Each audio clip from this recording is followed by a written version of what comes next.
Did you guys have a good week? Yeah, it was okay. Good. When is does spring break start? Next beginning next week, I think. Beginning of next week? Okay. Because we're still going to do class. But and if nobody shows up, I'll feel really sad and lonely. But we're still going to do it. I just it's kind of a hard, or it's kind of an awkward uh, rope to walk over because we're an online class and we're trying to get as much material covered as we do in the in-person class. And there's just some things that we like. That's why you can have so much freedom resubmitting things, because if we were in an in-person class, you'd have constant feedback while you were coming to class, and we don't get that. So we are going to be meeting next week. Anybody that can show up next Wednesday night, same time, when I see you, I will give you a gold star and staple it right to your forehead. So, oh, and Friday, I am doing, if any of you have a difficult time going to sleep at night, Friday, I am speaking at the folklore conference in the Fulton Library. It's my thing is at 3 o'clock, and it's in room 120A in the Fulton Library. I'm hoping they have a recording of it, because then people can fall asleep to it more than once, and that'd be awesome. All righty. Today, the two big things that I wanted to do today is I wanted to go over all the things that people had turned in so far, and we'll talk about them, uh, each one. And again, I want to make sure you guys remember, what's the parable of the baby bird, the cow, and the cat? Do you guys remember? The baby bird waits until it's a little bit too late to fly south for the winter. It's overcome by cold and collapses in a farm field. And he's freezing to death, freezing to death, freezing to death. And a cow comes up, sniffs him a bit, and says, "Would you like some help?" And the bird says, "Yes." So the cow poops on him. The bird realizes that this hot, steaming pile of poop is keeping him warm and alive, and he's enjoying the warmth. When a cat comes up and says, "You stink really bad. Do you mind if I wash you up?" And the bird says, "That's fine." So the cat takes him over to the pond, breaks through the ice, washes him. And the bird, as soon as he realizes, the moment he realizes that he's all clean, the cat eats him.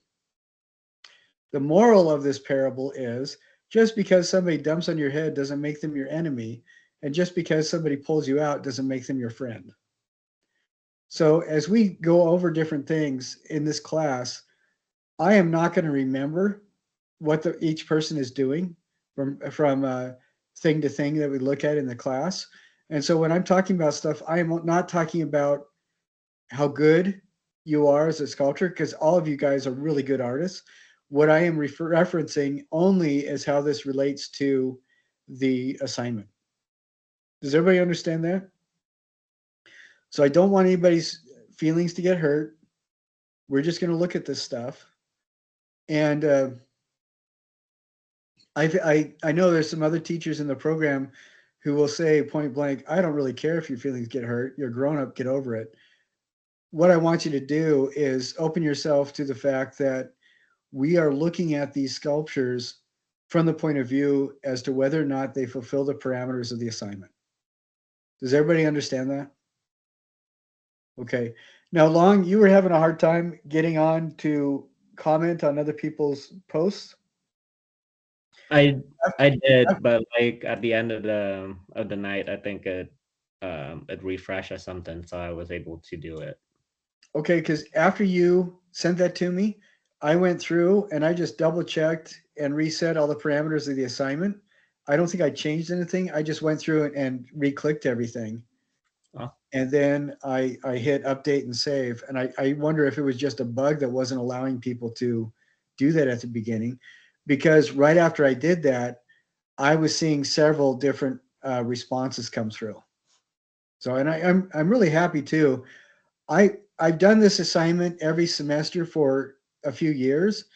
And what's funny is, you're supposed to have like 40, 45 words.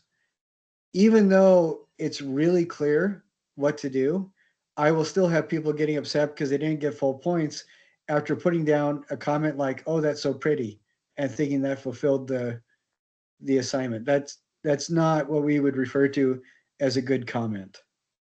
So just hope nobody's feelings got hurt on that one. If they did, please don't tell me. I would have to pretend that I care, and I just don't have the energy tonight. Thank you, Long. I appreciate that. Okay, so what I'm going to do, I thought I had everything set up, and I did, but I had everything set up for what we're going to do in just a little bit. What are the two things that we're going to do tonight are go over what people turned in, the sculptures, and the second thing we're going to do is talk about the next module, which is the texture and light module. And there's a couple short videos that I want to watch. I've been noticing that when we look at videos, when I put them up, most of the time they're coming through okay, but every once in a while they aren't showing up, and the YouTube algorithm tells me that I've got to cut it out or edit it out. So I do that. What's interesting about that to me is Canvas has the same supposedly the same kind of copyright safeguards that YouTube has. And if you can post the video into Canvas, then YouTube should not have a problem when you share the video because it's already gone through those checks. But what I've noticed is if it's a day with medium to light loud cover or cloud cover, and maybe there were birds outside, maybe there weren't, but there were at least 2 cars that went down the road outside our house, then that's going to be a day that YouTube decides it's going to block whatever little short video I put in. So, or not, it seems completely random. Because like going through, looking at previous semesters, videos that I've gotten away with putting into our YouTube thing, one semester will be blocked the next semester, and then the following semester they'll be okay again. So I think it's just what the humidity is like, or who knows. Anyway, so the reason I went through all that is if I'm talking about something in the recording of this and you don't see it, look at where I was in the module and just watch that video on your own, and then you'll get it. So it just, I try to have this all for you guys, and sometimes the universe is not cooperating the way that I think it should.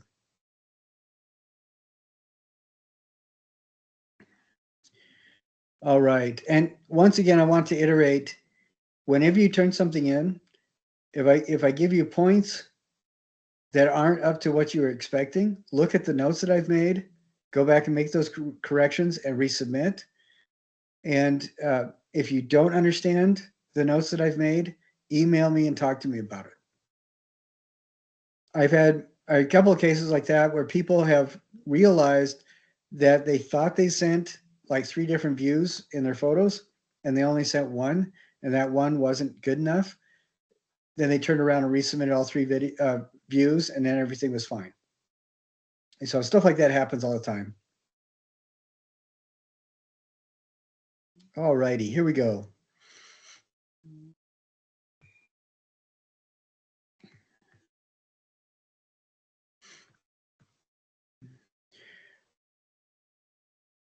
All right, now this is this spring term, and we talked a lot about organic and biomorphic structures and forms, and this is supposed to be abstract. What I like about this is that this is very abstract, and I can see that the person is working at getting some really interesting shapes and curving and sanding down the foam. I'm seeing some sharp edges right along here and right along here. Can you guys see my mouse?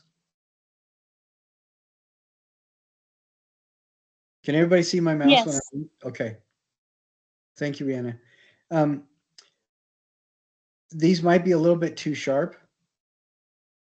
So I'm a little bit concerned about that, but I'm also looking at where this looks in this image. It almost looks like this is right close to that flat surface of the foam. And I think it might be interesting for this person to just kind of round those forms a little bit more when they sand them. I don't know, but I am a little bit concerned about some of the sharp edges, like right through here. I'm thinking that this just may need a little bit more sanding, but I really like the very abstract um, collection of forms this person has put together.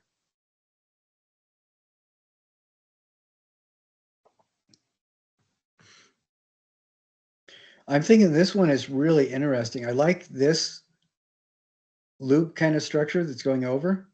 That's really fascinating. You can see that there is some texture in here, but it looks to me that even though this is really smooth and this not so much, that looks to me more a function of what's going on with the foam and not that the person hasn't sanded it. It looks to me like this one is pretty well ready to go. The surfaces are smooth, they're flowing together well, and it does feel very biomorphic and very organic. This is like a mysterious organ. Oh, very much so. Yes, an organ that I don't know if I'd feel comfortable having in my body.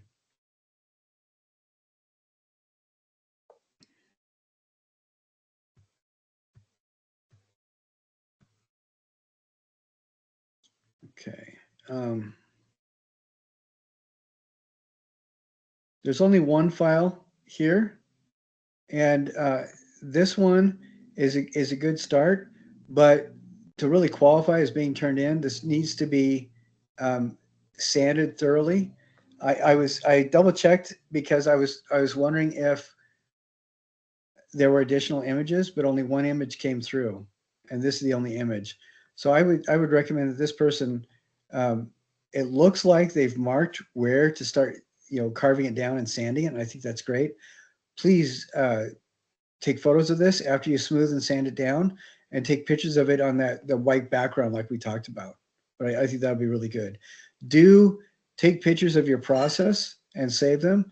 I am liking how this is developing. I think this will be really interesting once it's all smoothed out.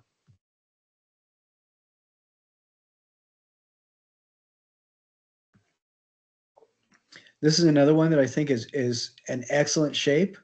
The only thing that I think that this needs right now is to be smoothed and sanded. And I think you can see there looks like there's chunky bits here and there. And if we go back to that other one,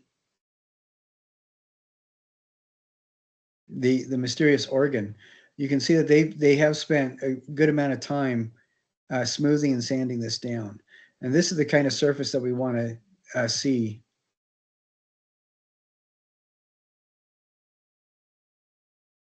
And I think that I love this shape. I think that this is really going to be really worthwhile. I think this is a great shape. So This this just one's needs to be like, down. it's like a Pokemon that's in the middle of evolving, the part you don't see. That is really interesting.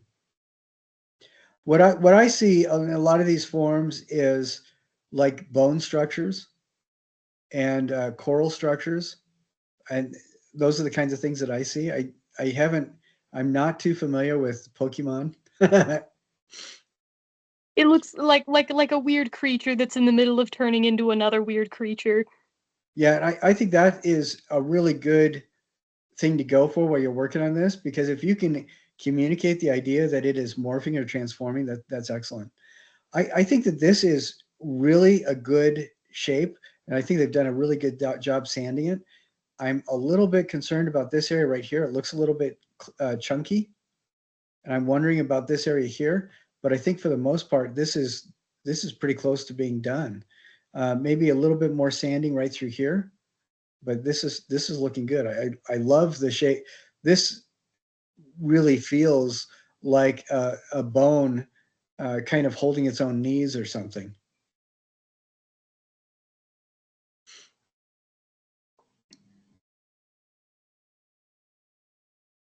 I really like the collection of shapes on this. Um, this is really fascinating. On this, however, I think it does need to be sanded quite a bit. Like we looked at that one that I referenced again. that where everything is sanded and smooth. I think this is really good for carving, and I love these shapes. But before it's ready to be paper mache, like these edges need to be sanded and sanded down and smooth so that they're flowing and round.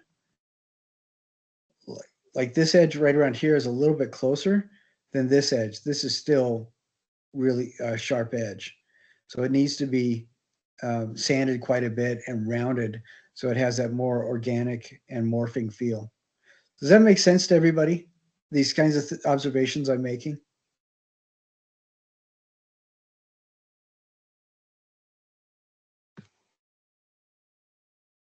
I'm sorry, I couldn't see anybody's faces.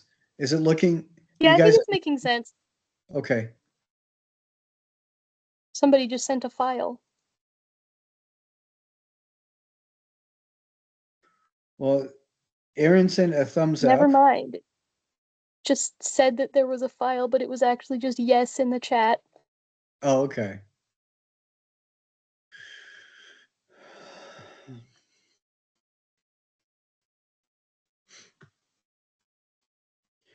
I'm really liking this shape. I think this is kind of fun.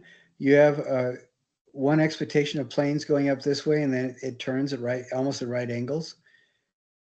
The only thing I think this does need a little bit more smoothing with the sandpaper right through edges like this, but I'm thinking this is looking pretty good.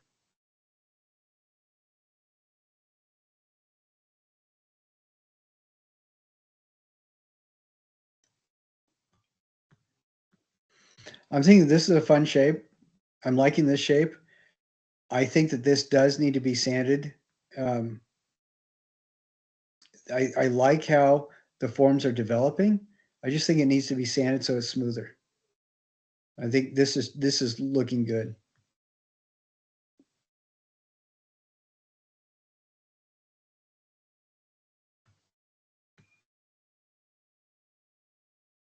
I really like this form too. I think this is great.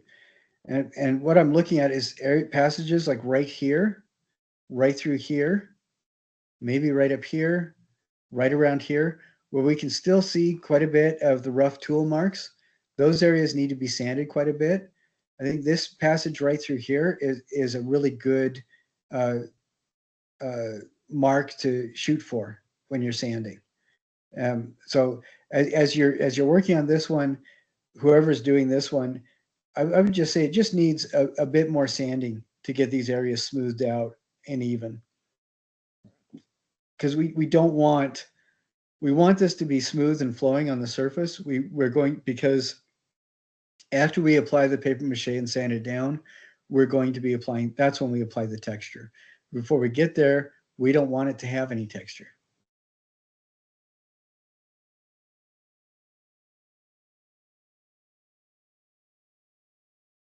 I'm thinking this is a really excellent shape. I love these different forms that are going on here. However, you can still see the kind of sharp edges left by the cutting and the shaping. So this person still needs to do quite a bit of sanding to get rid of those sharp edges, so that it feels like everything's smooth, and and the edges are kind of flowing like mercury.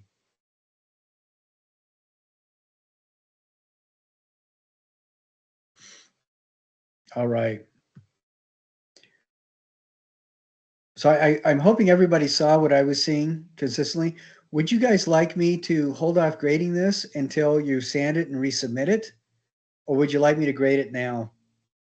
I didn't want to grade it until after we looked at it, but do you want me to just hold off um, until like Friday or Saturday? Okay. All right. As someone will who do that. hasn't submitted yet, I think everyone else should get to say. Well, Brittany put in her vote. How about you, Long? What do you think? Okay. All right. How about you, Aaron? I'm all right if everyone's up for waiting. Okay. All right. Good. Then I will wait until this weekend to grade it. So sand it off a bit and then turn it in. what I am seeing is that everybody has been working on this. The average is about 12 to 13 hours, at least on this. And I think a lot of that is going to be like sanding it and just getting the surface right. And what makes me very happy is we've talked about what kind of shapes, what kind of forms we're doing. We've gone over what abstraction means, what our biomorphic abstraction means quite a bit. And this is one of the few semesters where people are getting the idea for the kinds of shapes right off the bat. I mean, you guys are doing a great job. You understand that. The only thing we've got to work on is sanding those surfaces down. Because what we're going to do is this next module we're going to talk about today is texture and color. And then next week, you'll pull out your paper mache supplies and you'll apply paper mache to this. And it needs to be smooth, and you're going to be wrapping this object with one coat of paper mache, letting that dry, sanding it smooth, wrapping it with a second coat, and then sanding that. And when you're done, the recipe of paper mache that we've got will make it really, really durable. You know, you have to work at it to damage the thing after this, but that will give you a very smooth form that you can work with rather rigorously. You can apply all sorts of color and texture to it, but that's what we need to start with. We need to start with it being smooth. And the paper mache, I demonstrate in the little video that I put in there about this project, how to wrap the paper mache paper in on itself so the glue will hold itself to itself. And if that first one is a little bit clunky, that first layer of paper mache, let it dry overnight and then sand it down so it's smooth. And if you have holes and missing areas, don't worry about it, because you'll do a second layer and cover up all those holes. And then after that's dried for at least 20, 24 hours, then you'll go over and do a final sanding. So you want this to feel smooth and complete when you're done. And I believe we have a photo of that, of how this is supposed to look.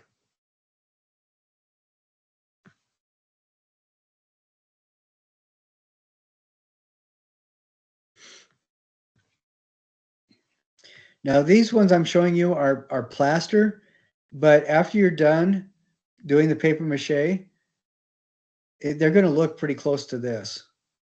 You know, that's how smooth they're going to be, with the difference that you're going to see a lot of text if you use newspaper.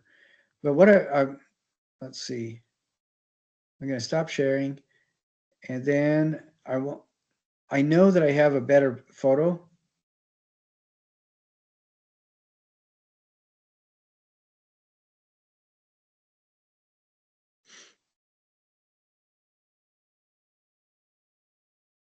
Yeah, here we go. So let me show this to you. So this is what the paper mache it will look like after you do the paper mache. And you can see that this person used newspaper, and you can see that they did sand it quite a bit. You see the areas where the newspaper was sanded off. But can you guys see how smooth this is texturally? Yeah, it is. And this is what we want to do. The particular glue mixture that we've used, it's not like regular paper mache where you just use school glue. It's a sturdier glue that is designed to be a lot stronger.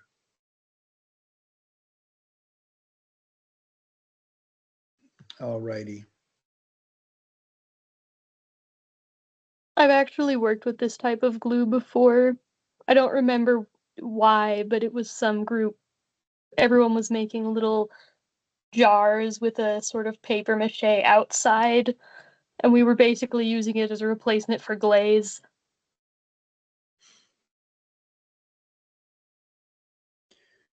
And you were doing this at the university? No, this was in like middle school. Okay. Okay, good. Yeah, so hopefully people have done stuff like this before. What is kind of funny is we are doing a lot of things that you were introduced to. We're using media that you were introduced to when you were in 4th and 5th grade, but we're doing it applying the tools of critical thinking. And hopefully everybody will get more out of it when we work with it and see it as a serious medium. When you get to the paper mache section, I introduce you to an artist that really knows their stuff and has become an internationally recognized sculptor using the medium of paper mache. And his website is called Gourmet Paper Mache. And his name is, the artist's name is Dan Reeder. He's from Seattle. But very cool stuff. But we are using it specifically to give our foam the strength so that we can apply a lot of the texture and color that we're going to be working with. I did want to, oh, that's not right. I wanted to go through my view on the discussion portion of this assignment. This is what I was talking about when Long and I were talking. And I let me share this with you. So for this assignment, I need you, everybody, to apply those 4 tools of critical of art critique, art critique. I want you to apply them, but instead of doing a formal critique, it needs to be a 40-word thing that addresses the 3 points that I ask for in the discussion outline, which are involving the viewer, developing interesting, engaging shapes, and following principles we discussed regarding biomorphic abstraction. Those are the 3 things you need to include in your comment. And if you do a sentence or 2 on each to get to that 40-word word count, then that's perfect. But you need to do it from the perspective of applying the 4 tools of artistic critique. Do you guys remember what the 4 tools of artistic critique are? Remember what the first one is? It starts with a D. Description. Describe. Excellent. What's the second one?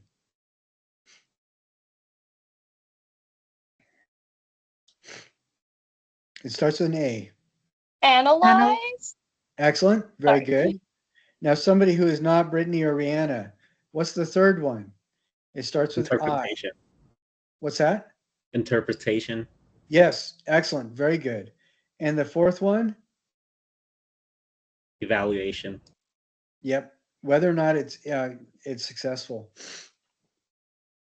And I like the idea of thinking of it in terms as whether or not it's successful more than whether or not it's good, because good has become a rather subjective term. And but successful relates directly to a set of requirements or expectations. And when we have that to weigh something against, we can at least articulate why we feel something is. We can articulate our evaluation of whether or not something is successful. All right, now these comments I think are really good. It looks like these are Brittany's comments, and what I like is that she fulfills those requirements, those 3 things that we talk about. But what she does it in a way so that it doesn't feel like she's pointing out each specific thing that she's doing. And I appreciate that. It feels a little bit more conversational.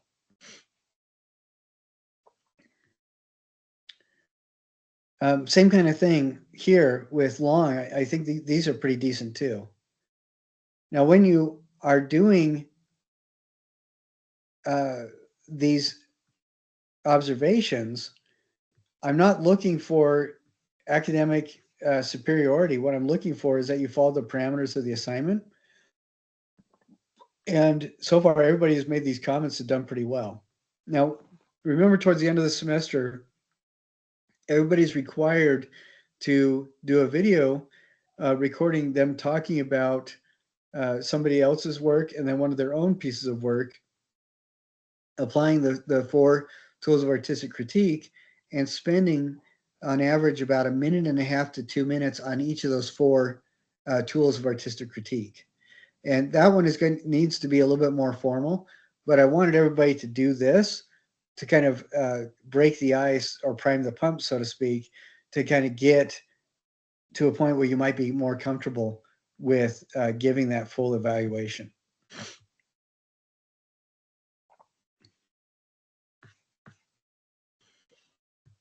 And the people that haven't made those comments yet, feel free to do that, because all these people have found that, yeah, it is open. You can make those comments and add it in.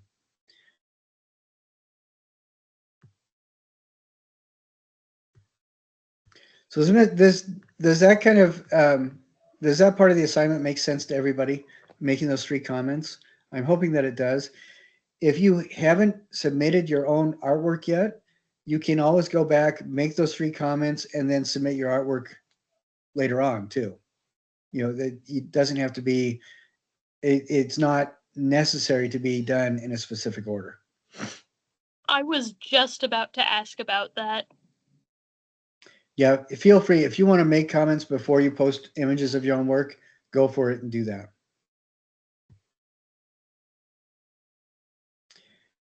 When I was in preschool, and this is in the early 70s, believe it or not, it was so exciting to have your birthday celebrated, because you got to pick one of the 8mm movie reels that Mrs. Robinson had in her collection, and you could watch, and you could decide which one it was, but you could watch a Donald Duck or Mickey Mouse or Roadrunner cartoon and make everybody enjoy the cartoon that you wanted to watch. Holy crap, that was a long time ago. What we are going to do right now is not the same level of excitement as being able to pick out a Daffy Duck cartoon to show everybody. But I do want to watch a video or two and share that with you. I'm saying this right now because if you're watching this later and this had to be edited out of the YouTube transmission of our class session, this is where those videos are. All right, so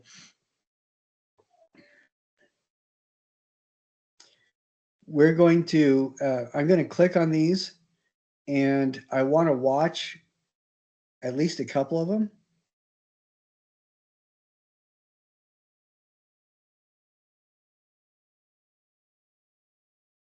And I'm going to look at the different links. I think we're going to watch 2 of them, is what I'm thinking. Let's see. Oh, okay. We may watch all 3 of them.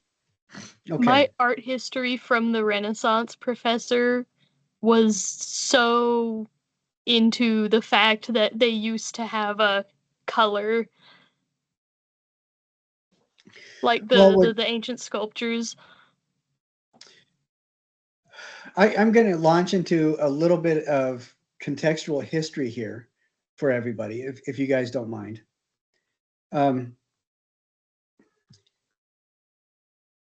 The idea that we have today on skin-based racism, that people are somehow more or less human because of the melanation levels of their skin, is that first starts showing up in Western popular media about 1712. And the reasoning was based on, there were people in the colonies that were landowners that were concerned that the indentured servants who were white were making friends with the owned servants who were black. And they felt they needed to separate these 2 groups. Do you guys know anything about indentured servitude in the colonies?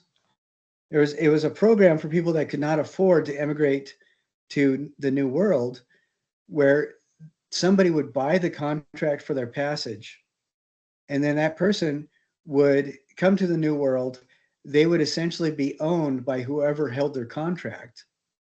And what they were supposed to do is provide living and an opportunity for the person to earn money to pay off that contract. And it was projected to be about 5 years before it was paid off.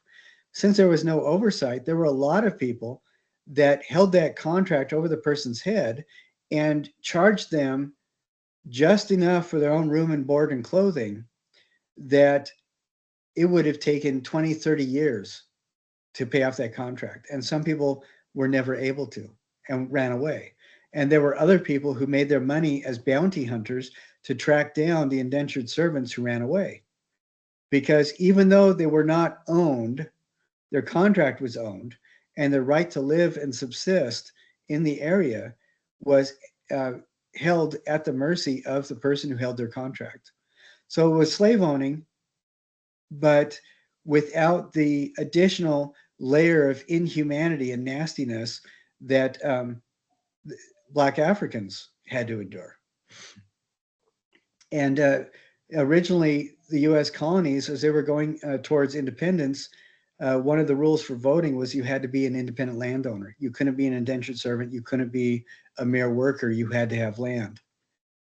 And so in 1712, that's when newspaper articles started showing up talking about the very real, and I'm using big fat foam finger air quotes, very real differences between the different kinds of humans based on their melanation, because they were trying to alienate the white indentured servants from the black owned people.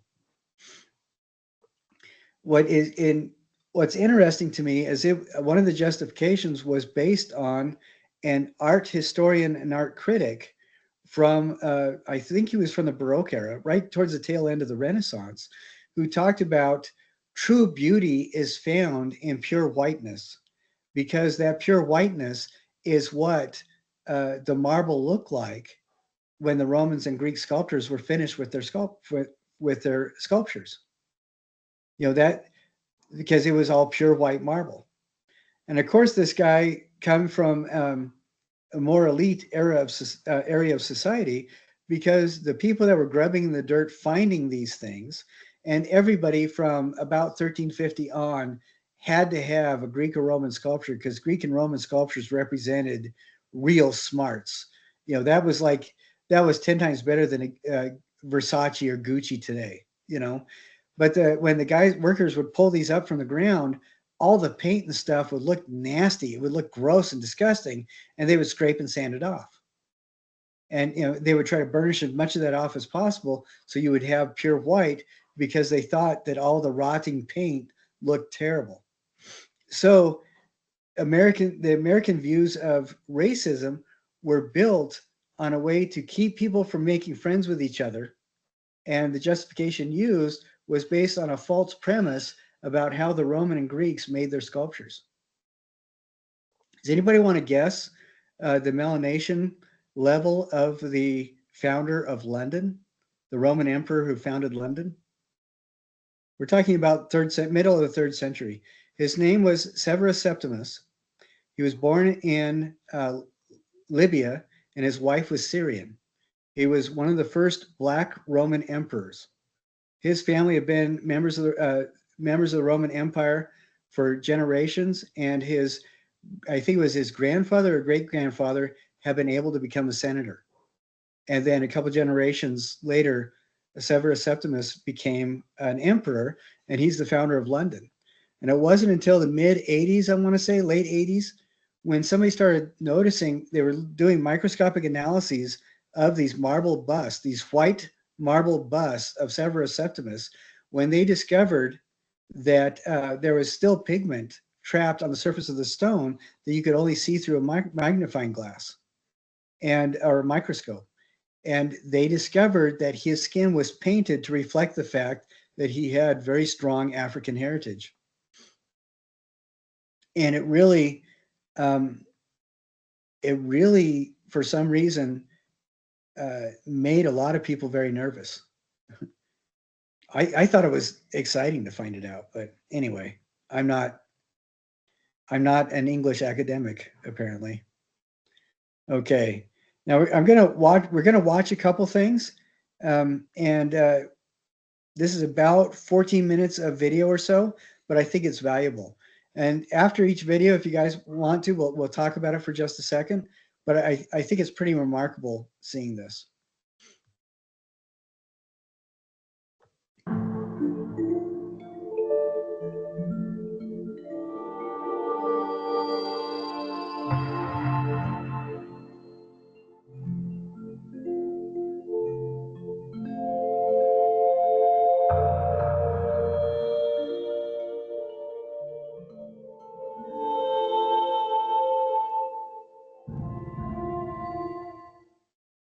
Okay, that was just a really quick ad. And then this one, I think shows this a little bit better. Prepared for a shock. I'm sorry, let's see. We're going to start it again. There we go. Turns out many of those marble sculptures we've seen in museums around the world are hiding a colorful past. Our crash course in ancient sculpture is conducted by Martha Teichner. The Greek and Roman galleries at New York's Metropolitan Museum are a wonder of white marble. An astonishing acre of it, world famous, flooded with light, statues clean and gleaming. So what's wrong with this picture? They would have all been painted. All of these painted, not white. Marco Leone is the Met's chief scientist. So this experience of light and whiteness isn't what the Romans and the Greeks would have experienced. In many ways it's an accident of time and nature. In many ways it's an accident of interpretation. Did you know that? Actually, the author of an article in the New Yorker knew. We were fascinated by her story and set out to see for ourselves before the pandemic. This comes from about 500 BC, so the classical period of Greek sculpture. You see the pattern on the chest, you see the hair. The evidence is right there. You see the feathers in the wings that are outlined in a dark red, maybe bluish pigment. If you just look hard enough. This is still the original color, which gives you a sense of what she would have looked like. The Met even has a vase showing an artist painting a sculpture. This is Exhibit A, our photograph of the time. Okay, now look at Michelangelo's Pietà or his David, white marble masterpieces of the Renaissance inspired by Greek and Roman sculpture. Why, by the 1500s, had white replaced color? The statue topples, is covered by rubble. You have soil accumulation. When those statues were then found in the Renaissance, they would come out from the ground looking pretty dirty. Did people actively scrub them to get the paint off once they started cleaning them? Most certainly so. If sculptors like Michelangelo were inspired by the Greeks, by the Romans, why didn't they too paint their sculptures? Because they never saw the paint on that sculpture. They saw form, not color. Those scrubbed sculptures they mistakenly took for white inspired their belief that white equals beauty, purity, a culturally loaded concept that underpins Western art to this day. It's at the core of how we think about sculpture and its aesthetics. It's at the core of how we think about the body. It's even at the core, I think, to some degree, of how we think of ourselves. University of Georgia art history professor Mark Abbey also wants to correct the record. Do you think the notion of Western art, what we understand Western art to be, will change as more people are aware that its cornerstone wasn't as they thought it was? Yeah, yes. I can't imagine it not changing. Abbey uses technology to see what was missed or conveniently overlooked since the Renaissance. It's a binocular microscope to look up really close on the surface. Where you and I might look at this and just see a white marble sculpture, you can actually make out traces of pigment. Is this what I was seeing through there? Yes. He is showing me traces of the original paint on marble busts of the Roman Emperor Septimius and his wife Julia, or Julia in Latin, owned by Indiana University.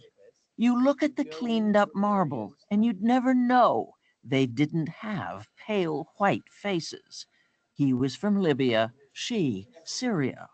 How would the busts have looked nearly 2,000 years ago? There's a clue.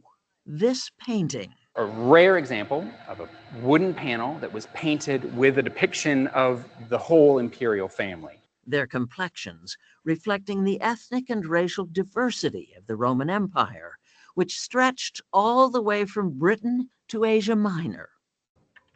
At the Met, using an electron microscope, Marco Leone can take the tiniest speck of paint from a statue and analyze it. These vials, actual artist's pigment, excavated from an archaeological site. How old is this sample? This is from the 2nd century BC. 200 Yes. years before Christ. Yes. So now, be prepared for a shock. Here's what Greek and Roman statues really looked like. Their true colors, or as close as anyone's gotten until now, using all the science and technology out there.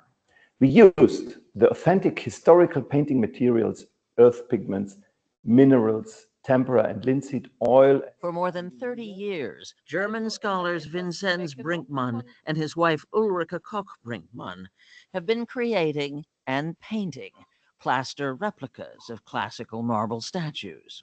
An exhibition of the Brinkmanns' work called Gods in Color is traveling the world and is now in Frankfurt, Germany.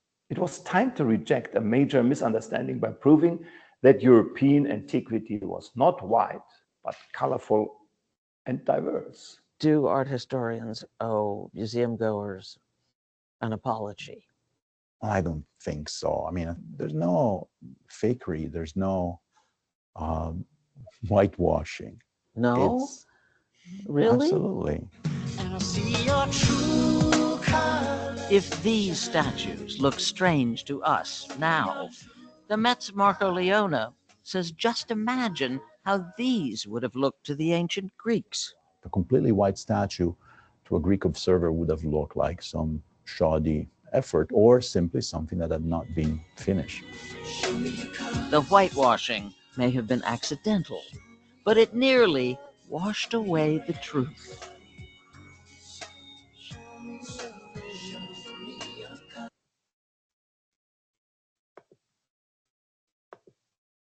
What do you guys think about that?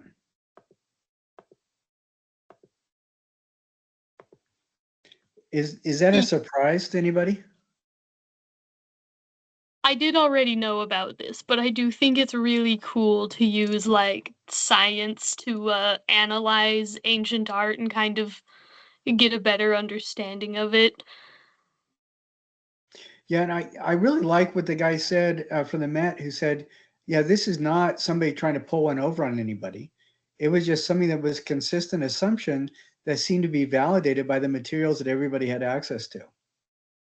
I think what is kind of sad is that original assumption that this is the way that it had been intended carried over and was used to support ideas of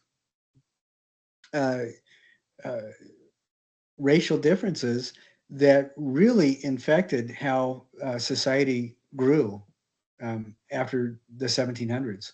And there's always been an awareness that you have your family and somebody else has their family, but the idea of using what essentially is a fiction to justify behavior is really kind of astounding, but it's all based on an assumption that ends up being false.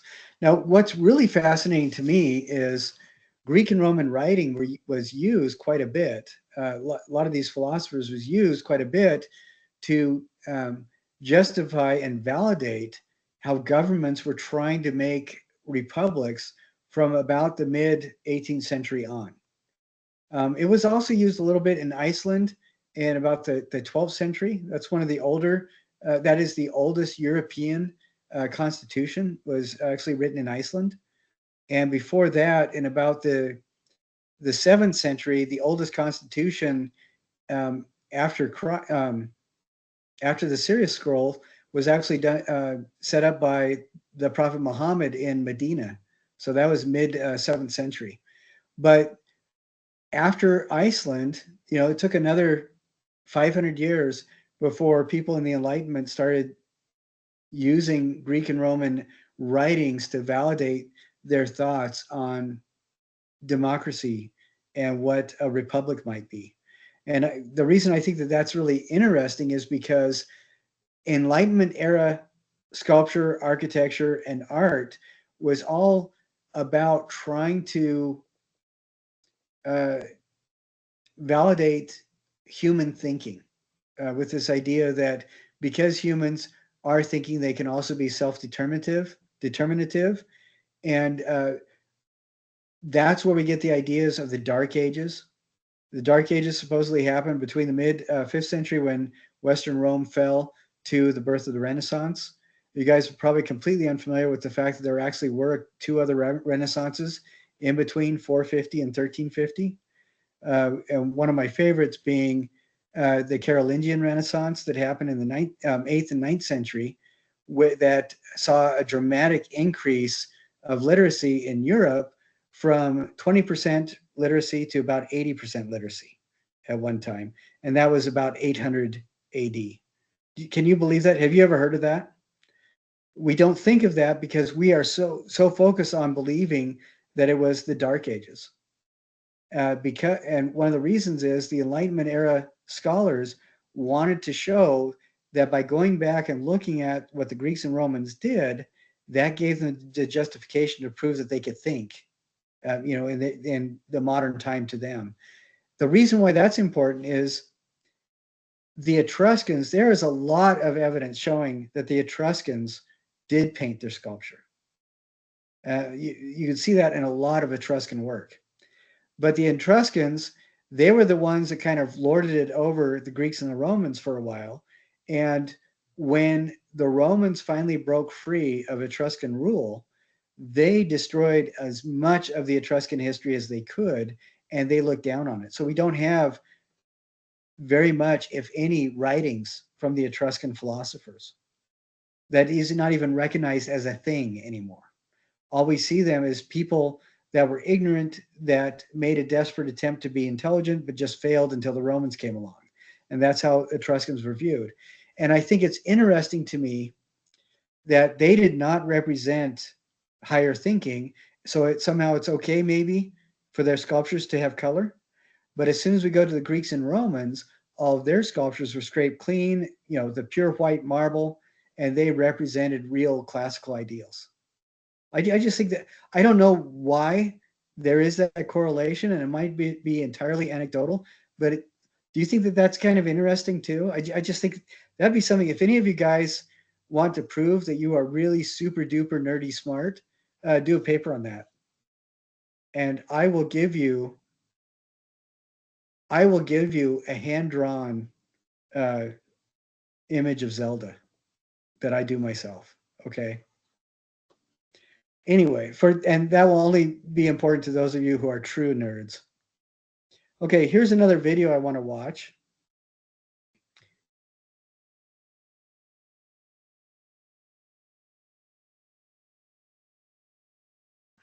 Okay. Okay, this one is about 5 minutes long, and this goes over the same kind of thing, a little bit different. Smart history. These are the people that put together. Do you remember that video a while ago when we looked at Henry Moore's reclining figure, and we had those 2 art historians talking about it? This is done by the same group of people.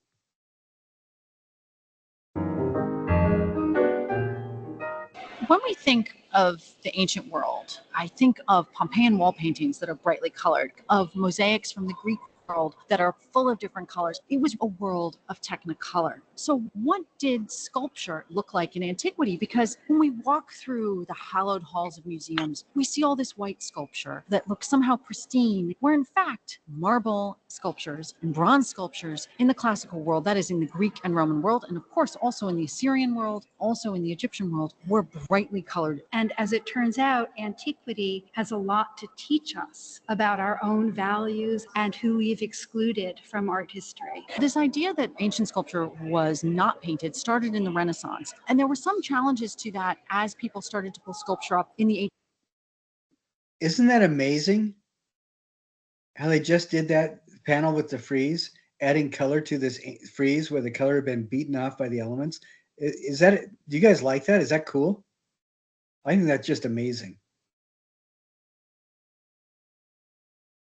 18th and 19th century, but there were very important art historians, one in particular, Johann Winkelmann, who's often considered to be almost the founder of art history as a discipline. Johann Winkelmann. Okay, now this is kind of important. Johann Winkelmann, do you see this date right here? What is important about this time period? What's going on? This is about the time period where the Americans, the uppity Americans, are revolting, and some would argue a lot of us Americans are still revolting. But this is when the French were revolting. This is where you start seeing a lot of the seeds planted for future anti-colonial revolts, and also where people are trying very hard to construct the underpinnings of what will eventually be self-determined governing. And I think that that's kind of interesting. So that's happening on one side, but what's also happening? What's also going on right now? Between 1525 and 1860, over 12 million African Americans were forcibly relocated into North and South America. 12 million Africans. And I just think that that's really interesting. Treated worse than people treat livestock in a butchery plant. You know, this is, how many people are in Utah right now? There's about 4 million people in Utah. That's 3 times the population of the entire state. Now that's how many people left Africa, Western Africa. Do you know how many people actually made it to the Americas from that 12 million? About 10.7 million. So about 1.5 million people died going over it. So think about that for just a second. That's about a third of the population of the entire state. If you can imagine 1 out of every 3 people you know dying on a trip across the Atlantic. So anyway, something to put things into context.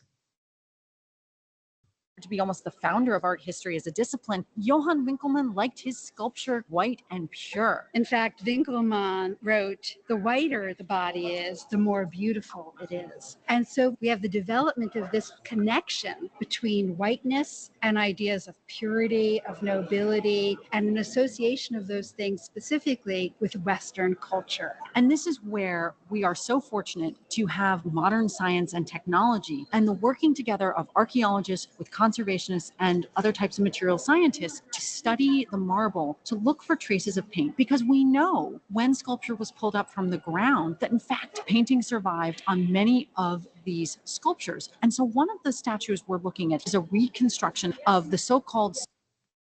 What do you think about that? I think that's beautiful. I love this gold stars. For me, this makes the sculpture really come alive. I think it's astounding. I think it really works really well with the fabric part, but there's just something about the hair that's not quite, it doesn't look quite right to me. I really love. I'm obsessed with the fabric though. Yeah, the fabric is astounding. I think that's absolutely beautiful. And right here, I am going to be willing to bet that if they spent this kind of time on the fabric, whoever painted the hair probably put in burnished highlights too. That's what I'm going to guess. small Herculaneum woman from the island of Delos. And she was excavated in the late 19th century. And we actually have descriptions of how colorful she was when she came out of the ground. So the first thing we should say is we can never reconstruct these sculptures with absolute certainty. We absolutely know it was painted. How exactly the colors look, there's always a little bit of guesswork. One of the things that the color does is it allows us to really understand her clothing. And what we can see very clearly is that she's wearing silk. The silk is crinkling, as you can see down by her feet, and then she has this lovely mantle wrapped around her. She is the so-called small Herculaneum woman type because a statue almost identical to this was found at Herculaneum in about 1706. This type of sculpture was very popular among the ancient Romans, who adopted so much of Greek culture as their own. I believe there are 160 examples of this portrait type, both from the ancient Greek world and the ancient Roman world. In the ancient Roman world, you'd purchase the body and you'd have a separate head or portrait done, and that head would be put into the statue. So now we're looking at a sculpture of a sphinx. And what's so wonderful is that in this gallery, we can compare it to the sculpture as it looks today and a plaster cast of it showing us how it would have looked on the original stele. This is an archaic stele. Stele is a grave marker. That means this monument marks the grave of an individual. In all likelihood, the youth that it's depicted and possibly his younger sister who stands next to him. One of the things that's so remarkable about the stele is its preservation of color in both the stele and in the original Sphinx. I want to point out something else that I think is really interesting. What this young man is, the youth is carrying, that's a pomegranate right there. Do you guys know what the importance of a pomegranate is for the Mediterranean area? It traditionally is the symbol of the tree of knowledge. And that's why when Hades abducted Persephone and her mom caused winter, Hecate caused winter to come all around because her daughter was gone, Hades convinced her to eat something, and she ate 6 pomegranate seeds. And because she ate 6 pomegranate seeds, that meant Hades could have her back in his world half the year, and that's why we have winter and fall. So anyway. It's preservation of color in both the stele and in But knowing that, it makes a lot more sense why he would be holding that on a funeral marker, doesn't it? the original Sphinx that stood on top of it. There is a lot of color surviving that is visible still to the naked eye. In the case of the stele, we can see a lot of red, but when we go up and look at the Sphinx closely, we can see that on the Sphinx's breast, there was a very detailed pattern that almost looks like scales, as if she was a bird or having feathers, and that we can even also start to see that pattern and decorating on her wing. It is clear that she was polychrome. And so in this reconstruction, we see oranges and yellows and golds and blues, and not seeing the stone itself feels shocking. If you think about this stele being erected in a graveyard, all those steles are competing for your attention. Having something bright, shining, and gold meant that people walking by would look at your grave, look at your stele, and remember you. We may not be looking at exactly what this sculpture looked like in antiquity, but in a way, art history is an attempt to understand these objects the way that they were originally intended to be seen. And we can only do that imperfectly. But what we do have to acknowledge is that the aesthetic that we often ascribe to works of art as objects in museums, their audience would have seen them in antiquity in a different way and interacted with them in a different way. And that is a world we often ascribe to works of art. My favorite of all these sculptures is the archer. I love that guy's outfit. I think that's amazing. I think that's incredible. As objects in museums, their audience would have seen them in antiquity in a different way and interacted with them in a different way. And that is a world that by using science and technology, we can understand is part of the quote unquote Western tradition. We are a part of this larger conversation about art and color, and that we need to embrace. Oh man, that boxer's had a hard day, hasn't he? Look at all that. Those changes and rethink. This might be my favorite colored one. Yeah, he has had a hard time of it, and you can see it written on him. Okay, the reason why I think that is an important thing to look at is because this section that we're looking at now, we're looking at art, color and texture as functional elements in things that we're making in the 3D world. I know that you guys are very familiar with color. Most of you are accomplished 2D artists. And this, I want you to look at what these guys are doing in this background stuff. There's a lot of different artists here, and they are really working hard at different kinds of applying different kinds of texture. And one thing I want to share with you, we're not going to do the sound. I just want to show this work to you really quick. And this is why I think texture is so amazing. El Anatsui is one of my all-time favorite large-scale artists. Now, looking at this, what do you think the material is, just looking at that? It looks like metal. Yeah, very much. And we look at a lot of these close-up things. It's very much, yeah. You can tell that this is copper wire and rings made out of soda cans or beer cans. And what is fascinating about El Anatsui, he takes these things that are obviously pop cans, obviously beer cans, and he puts them together into these draperies that are 3, 4, 5 stories tall. And when you see something like this, what happens to that sharp edge texture of metal? What does it look like now? Does it look softer somehow? It transformed? I just think that that's amazing. What I love about this is El Anatsui uses somebody else's garbage, puts it together, and he creates these monumental draperies that totally transform the texture of the metal. When you step back 20 feet, it looks like these are opulent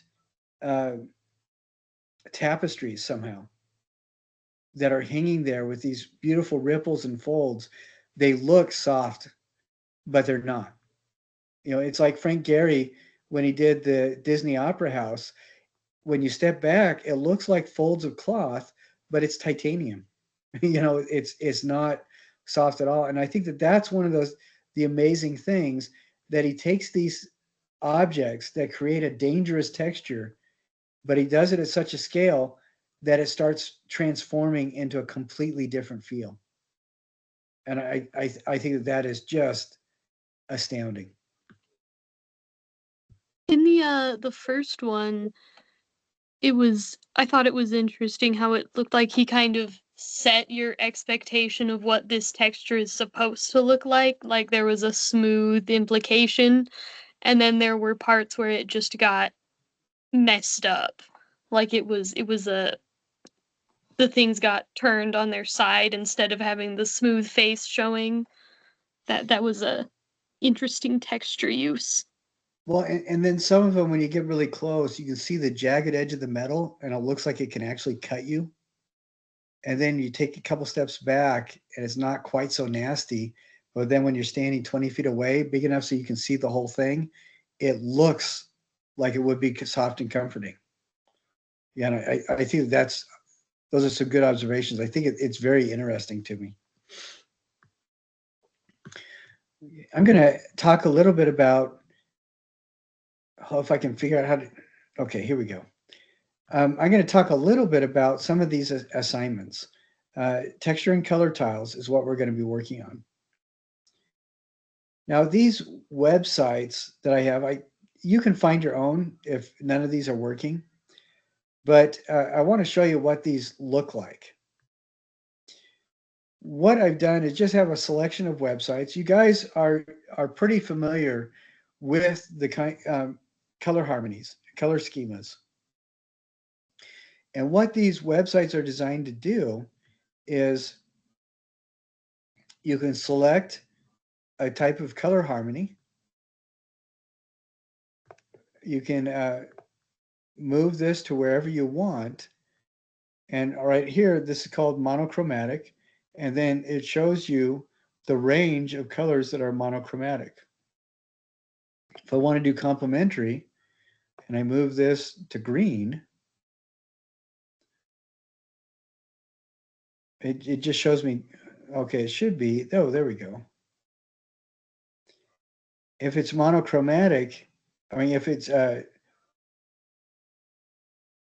complementary, I have two circles, and it should be on opposite sides of the wheel, and that'll give me the complementary. Red and green. Or if I'm doing that, then it will tell me, help me to get to that. Then if I look at another one, let's see. That one you kind of have to move the little wheels around yourself. And PixArt, this is complementary. I can go to monochromatic, set this around anywhere I want. It gives me the base color, and then it kind of shows me what the range is a little bit. That's kind of boring, but we do complementary. I move this anywhere I want and see how that automatically shows me what the complement is. Analogous, I can move this anywhere I want, and it will show me the warm and cool versions to either side of my principal color to show me what's analogous. Triadic, again, I can move this anywhere, and it gives me the triad.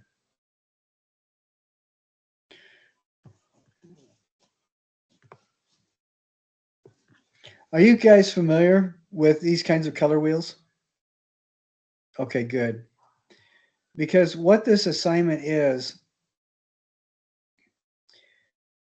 I want you to play around with these things and look at the different kinds of color combinations. And what's important to remember is the different kinds of color schemas there are, and how the color schema that you select decides for you which colors go with the principal color you pick. You know, if it's monochromatic and you pick pink, everything's going to be shades of the same pink. If it's complementary and you pick blue, then you're going to be working with blue and orange. So it's important to play around with those and get to the point where you're pretty comfortable with that. And then on this, I say, bring these to class. Of course, we're not doing this in class. You're doing it on your own. So that is one thing to get set up with. And I'm going to go down here and show you what we're ending up with. Then the other part of this is talking about textures. And I mentioned in the texture part, talk about taking a sense journey. And a senses journey is something that's really good if you are in a negative headspace because you're worried so much about things, or you're projecting into the future, you're feeling terrible about the past, or you're just feeling stressed out. A senses journey is a really good thing to do, where you actually take a walk somewhere. And I advise you to do it inside and outside, do it in a couple different areas. But why it's important to this class is that during that senses journey, you're going to be paying as much attention as you can to the textures in the environments you're walking through. Like if you decide one of your senses walks is going to be through the Hall of Flags on campus, do that. But as you walk, pay a lot of attention to that lovely 40 cents a square foot carpet on the ground. And you know what I mean? To the amazing stain-free fabric covering those awful chairs lining the walls. The dried milkshake against the window over the maybe take your walk somewhere else. But if you're going to walk outside, see if you can almost feel with your eyes the texture of the bark of the trees. The crunch of the dead grass that you're walking over, the detritus in the flower beds, those kinds of things. And I want you to really allow those kinds of things to soak in. So do both of those things. Really pay attention to physical textures. And we talked about several in the quiz for this module. You're asked to come up with 12 different textural descriptions. That's really important. For the color part, play around with the color wheels. Look at how those things kind of relate to each other. And then with the assignment, what you're going to be doing is you are making 12 panels that are 4-inch by 4-inch panels, where half of them you're going to be working with textural components. And these are collages with recycled cardboard. The texture is the cardboard. It's more like tag board. And this person is making collages by bringing the surface up of the tag board up away from the cardboard panel.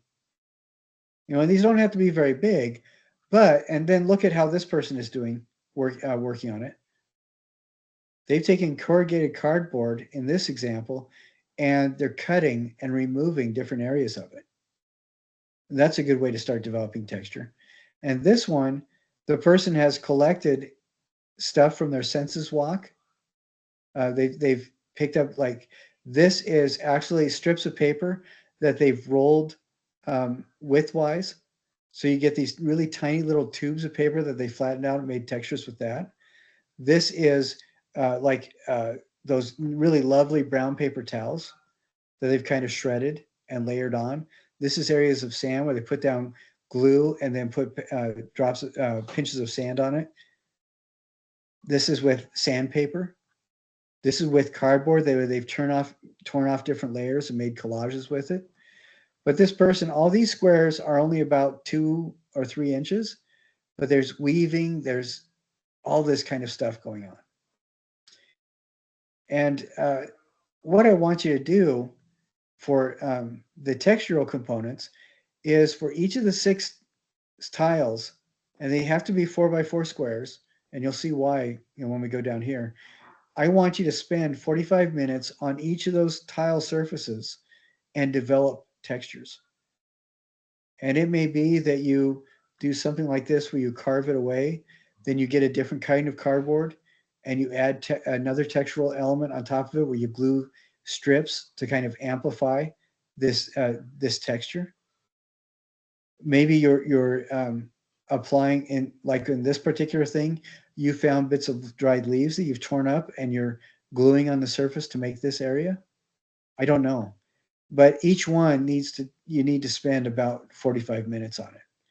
And different things like this one, the person cut into the surface of the cardboard, applied glue, and then stuck other stuff on top of that. So it has this very interesting cut and inlaid kind of feel. This one, and this one, and this one, they took and shredded different kinds of cardboard to different sizes, then glued it edge down. Did the same kind of thing here. Just did a lot of really interesting things. But how long did I say to spend on each of the panels?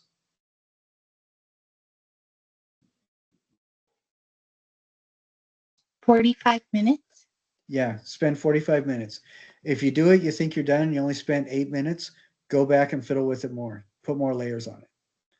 A little is cool, is interesting, more is cool, and a lot becomes really very cool. Very interesting. Very neat. Have you guys ever been to the Bellagio in Las Vegas?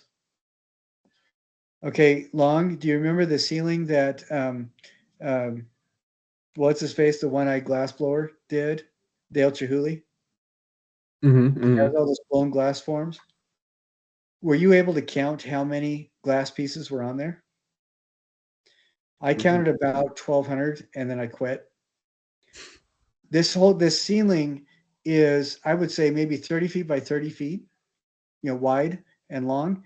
And you look up at it and there's so many layers and pieces of glass that are on there that 1 or 2 of them would be interesting.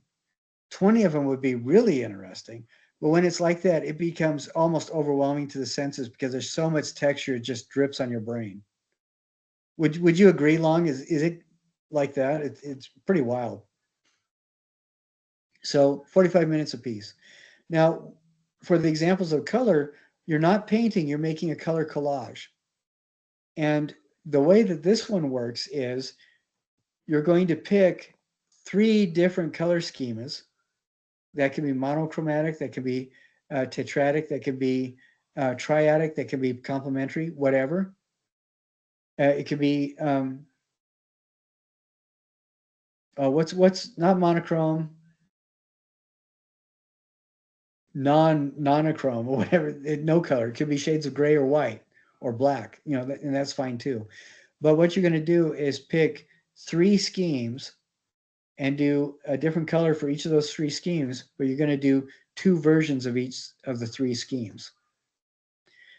And as an example on this one, this scheme is complementary and you have orange and blue. This scheme is complementary and you have red and green. Okay. And then this one is triadic. And then you have a triad. Yeah, this, what is, I've got getting, I think these 2 are supposed to be triadic. I don't think they quite make it. And these 2 are supposed to be more of the, what's it called when they're right next to each other?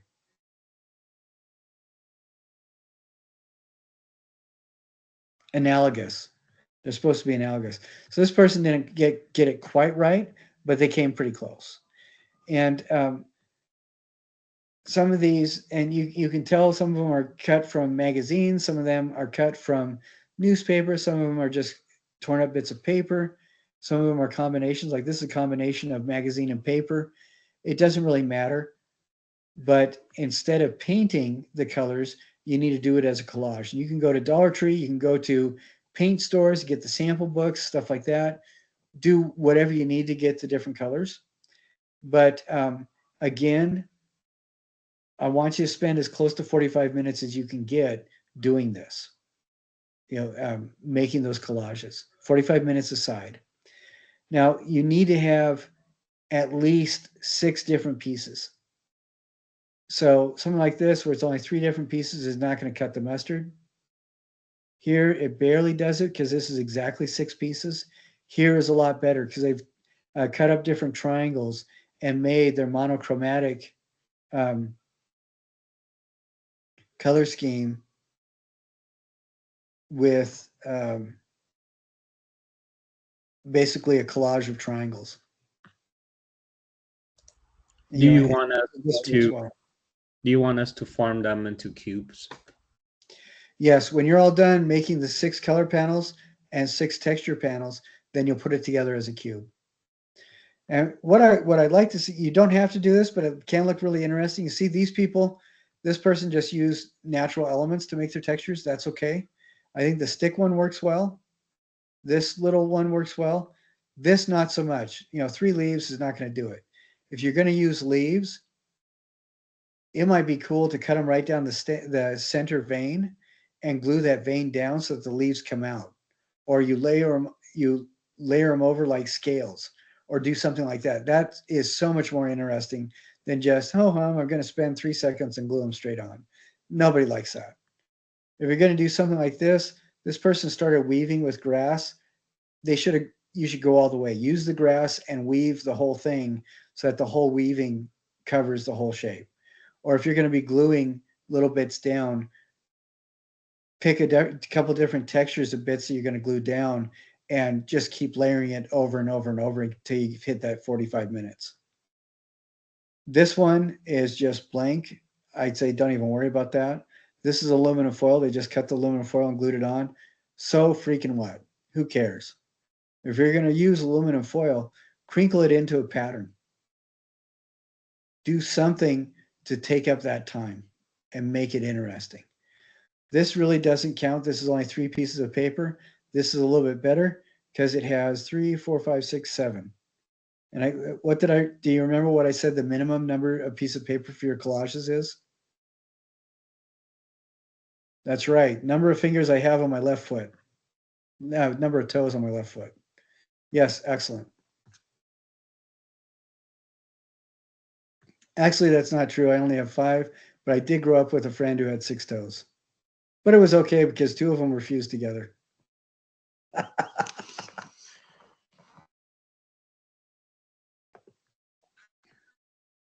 So that's where that module is. You're going to do 2 images each photo is going to show these two cubes side by side, but I want you to take each photo, photograph the cube so you're coming from the corner.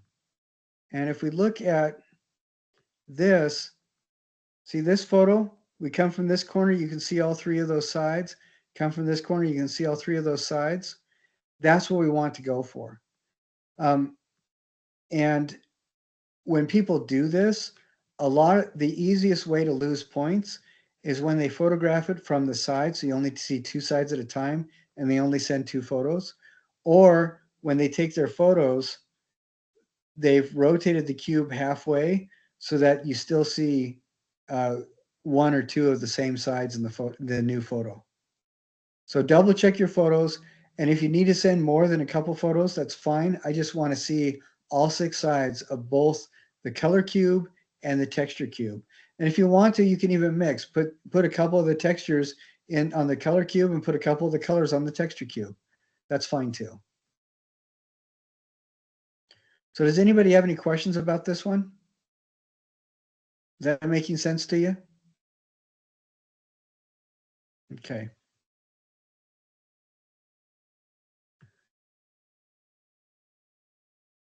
Now I want to go really quick. This is the quiz. If we go down on this quiz down here, this is the quiz for this module. Oh, I thought this was the right quiz. Okay, this is talking about real and applied texture, or natural and applied textures. That's not the one I was looking for. Let's see. Okay, it's not on this quiz, so let me see if I can find the right quiz.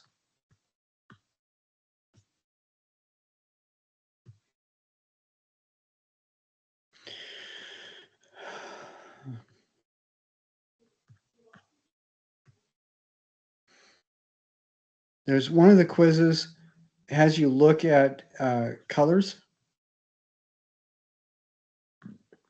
And it might be the quiz for the contemporary processes. And I'm just seeing if I can pull it up now. Oh, yes, it is. Okay. This is important when we're talking about colors and things like that. When you go to the next quiz for chapters 9 and 11, we'll talk about these. And this is for the contemporary processes. It's right after all this stuff we talk about with the color and texture. And most of you, I hope, are familiar with these terms, simultaneous, and we'll go over this again like next week or the week after. Talk about Roy G. Biv. But what I want to show you is when you come down to this one, question 5, it says identify the color scheme. And these are really good to be aware of when you work on these color cubes too. Monochromatic, analogous, complementary, split complementary, triad, tetrad, achromatic, no color used, and discord, none of the traditional color schemes. And on this, you can see each of them have a different color scheme that's being shown. And you're going to use one of these words only once for each of these 7. And I think there's 8 words that you can use altogether. But these are demonstrations of the different color schemes. And as an example, this is tetradic. And this is monochromatic. It's monochromatic because it's one color. When we come up here, this is achromatic because it's shades of gray, from white to dark gray. So it's achromatic. So that was just something I wanted to make sure that you saw.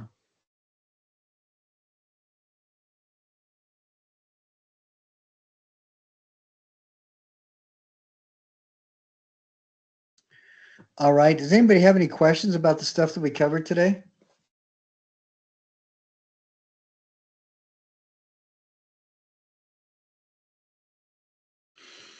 All right. Excellent. Now, does that make sense about the color tiles and stuff? What you're expected to do? What I'm thinking is next week we're going to talk about that a little bit more, and then I'm going to start talking about the conceptual and contemporary processes next week as well. But I think then I also want to touch. I'm also going to probably touch on the biomorphic abstraction sculptures just a little bit because it'll give you time to go back over that. And next week, that's when it would be also a good time if you can to get started on the paper mache. However, I'm going to ask you to hold off on the paper mache until after I finish grading your carving. Don't do the paper mache until after I finish grading your carving. Okay? Because I want you to do the texture and color tiles first. I want to make sure to get all the carvings graded. And then if you need to make any changes, you'll have a chance to make those changes before you apply the paper mache. Does that sound good to you guys? All right, great. All right, any last observations? Okay, you guys make sure you have a wonderful weekend and a great week. Enjoy your spring break and don't do anything stupid, please. All right? Okay, guys. If you do have any questions, You can't tell me what to do. you're not the boss of me. Yeah, when make sure that you submit when you resubmit, get your make sure that I grade your resubmission, and make sure that you email me if you have any questions about my comments. Okay.